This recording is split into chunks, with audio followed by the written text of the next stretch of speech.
jumped out for a pint of milk.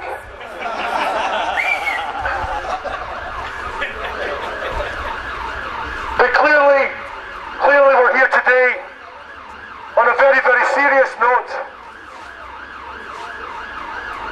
And it's on a note that Alex Salmond has some degree of power to influence.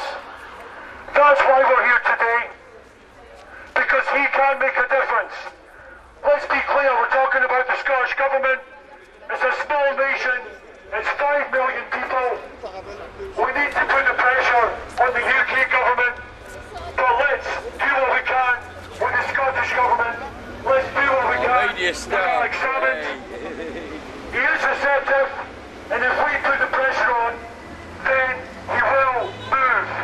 Alex Salmond, he has said in the past that sanctions should be brought to bear on Israel for the crime of using British passports and the assassination of the Hamas leader. 19 internationals were killed this morning, at least, apparently. We don't know the condition of the other 681. We don't know how Scottish citizens are doing. Alex Salmond should be concerned about, clearly, international citizens, but Scottish citizens as well. What's he going to do? Is he going to talk about sanctions? Is he going to pass the buck to the new UK Foreign Secretary, William Hague? Is the Scottish Government going to do everything in its power to do whatever it can to put pressure on Israel to ensure that this massacre is the last either of internationals or of Palestinians? The Scottish Government needs to decide whose side they're on. I think they're on the side of justice, but they need to prove it. Norway, Sweden, and other countries, Ireland for example, they have already divested, in other words, taken money out of Israel and Israeli companies because of Israel's human rights abuses.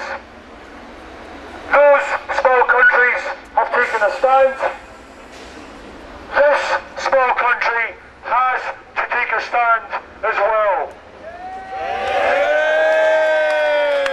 Salmond, what are you going to do?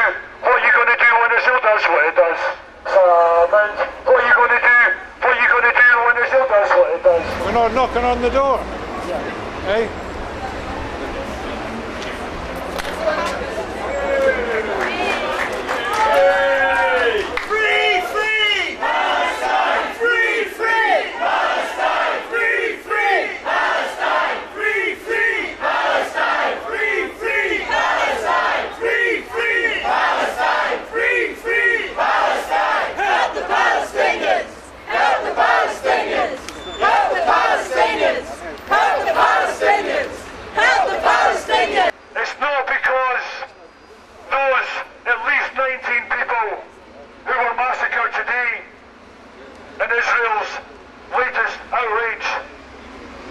Internationals? Not at all. And everyone here knows that. And the people who are on the boats, they all know that as well. Those 19, those 700, the 1,400 last year, and the many, many thousands over the last 62 years, they were all human beings, and they all deserve our solidarity. We need to understand, Salmond needs to understand, that it's our collective responsibility to finally bring an end to this outrage, to ensure that we are not here once again next week, next month, or next year. Unless anyone's got anything else, I'm going to finish by asking that everyone here gets involved. If you go to the Scottish Palestine Solidarity Campaign website, if you type that into the internet, I'm sure you'll get there. There are leaflets that are online, there's information, and there will be more information that you can pass on at the click of a switch to your your colleagues, to your friends, to your family, because we need to build this, and we all need to take responsibility for building